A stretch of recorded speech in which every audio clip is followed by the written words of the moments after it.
Hey guys, welcome back to the channel. Today's video is going to be about the Halo multiplayer rankings. Now, I already have a video up of all the Halo games as a whole, campaign and multiplayer combined, on my channel already, but this one is just going to be the separate multiplayer rankings. Sorry that I've been gone for a little while. I've been busy putting together a team for HCS, which is the Halo Championship Series, the esports competitive scene for Halo. Been a little busy doing with that, but I'm back here to make this multiplayer ranking video for you guys. At number 10, Halo 3 ODST. This is not a knock on the quality of product that we got for multiplayer. This is more of just a quantity, more of the amount of things we got to do for multiplayer, because originally Halo 3 ODST was only designed to be an add-on for Halo 3 to introduce Firefight, because that is all the multiplayer that we got in it. And while it is fun, it can get boring after a while. Number 9, Halo 4. Now, I know I've been harping on Halo 4 quite a bit in some of these ranking systems and some of my streams when I've talked about it, but multiplayer wise, Halo 4 just the only reason it really made it above Halo 3 ODST was simply because you had more to do. The quality of product, it just did not feel like Halo to me. This felt like they were trying to bring in people from Call of Duty to Halo with the custom classes and just the way that things were presented in this game. Maps, competitive scene just wasn't that great. It didn't even really last that long. There wasn't a whole lot going on for Halo 4 that was just that great. I feel like it was just 343's first stab at Halo, and they thought maybe if they made it similar to Call of Duty, they might be able to bring some more people in, but really it didn't feel like Halo to me at all. So at number 8, we have Halo Wars 2. Now, while I did somewhat enjoy this multiplayer, it overall just did not feel like, it felt like they changed too much. Now, I know that as games progress, they want to add something different to new games, to sequels of very successful games. They want to be able to change some things up, which is fine. But there are certain base core things that worked in a game that you shouldn't change, that you can add new stuff, but I don't feel like you should take out certain things. Prime example being how you used to build up your power levels from the original Halo Wars. You had reactors, or you just upgraded different, I can't remember what the Covenants thing was called, but different like ages, I think is what it was. Yeah, different ages of reclamation, doubt, something like that. In this game, it's a little bit different. It doesn't work quite that way. So number 7, Halo Reach. Now, Halo Reach, I had a lot of fond memories on. This is one of the few, well, not one of the few, but one of 3 Halo games of which I have a lot of fond memories from playing in Forge, playing custom games with friends, a bunch of different Forge maps, doing rat races with warhogs or mongooses, all sorts of fun things. But I had to factor in the competitive scene a lot with this, and it was just, Halo Reach to me was just not, I didn't like the way the game worked for competitive wise. I felt the armor abilities, things like that, they just didn't really have a major problem with any of the maps, but just didn't like the way the armor abilities worked. So I had to put it down at number 7. So moving on.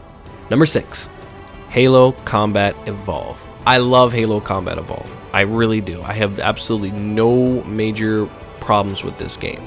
The reason I had to put it down below is because you could not play it online, and some of the things within the game were a little clunky. Like basically a Spartan being able to be tapped in the butt cheek by a warhog, mongoose, scorpion, banshee, whatever, barely touching you, vehicle barely touching you, and you would die.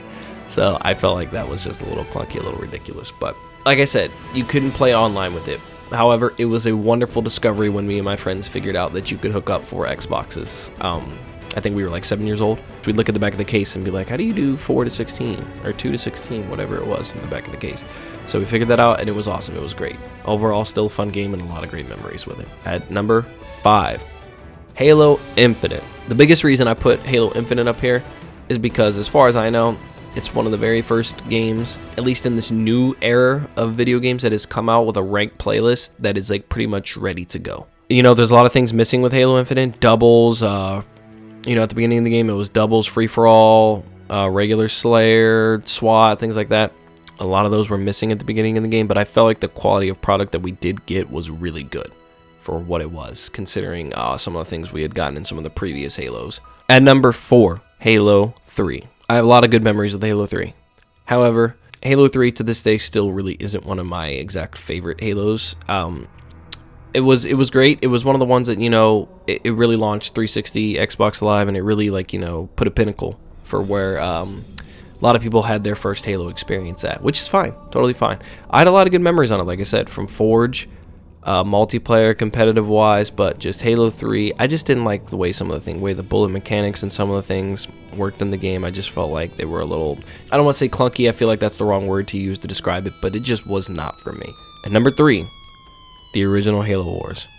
As I said in my other Halo video, I spent a lot of time playing this game, like a lot of time playing this game. It was absolutely just phenomenal, amazing. I enjoyed once I figured out how to play an RTS, this game, I just fell in love with it. And I couldn't find myself playing any other Halo game at that time but Halo Wars. Can't say enough good things. I like the way the multiplayer worked in this game, how you had to build up with the power, with the reactors, or the different ages for the Covenant, how you upgrade, strategize, take your time. It was pretty basic, it's simple, and it's easy to understand once you gave it time and effort to be able to strategize and put together winning teams, so to say. At number 2, Halo 5. Now I know, pump the brakes, red flags. A lot of people freaking out.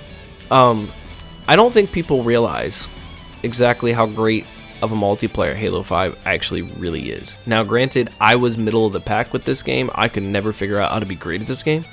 However, I still recognize the quality of product we got. How there was a ranked playlist for just about every different mode, doubles, SWAT, Team Slayer, Arena, Fiesta Slayer, things like. There was a whole lot of different ranked modes. Not even just that, but the maps and modes, I felt in the fact that the guns have timers. That was the first game where the guns had timers on the spawns, I believe. I don't think they had that in Halo 4, but this is where the guns had timers on there.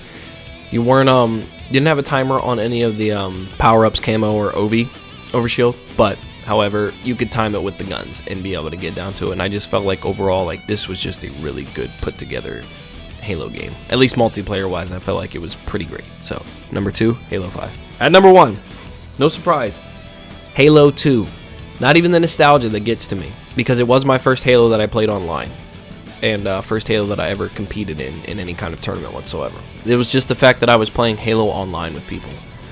And this game overall, just, it had, big team battle, hardcore Slayer, Team Slayer, doubles, just thinking about everything that this game brought. Like, it was just so fun to get on and just be ready to log on and just play every single day. And like, even with the Halo 2 Anniversary, I basically still did the same thing with Master Chief Collection. I just went straight to Halo 2 Classic or Anniversary and just played that all day long.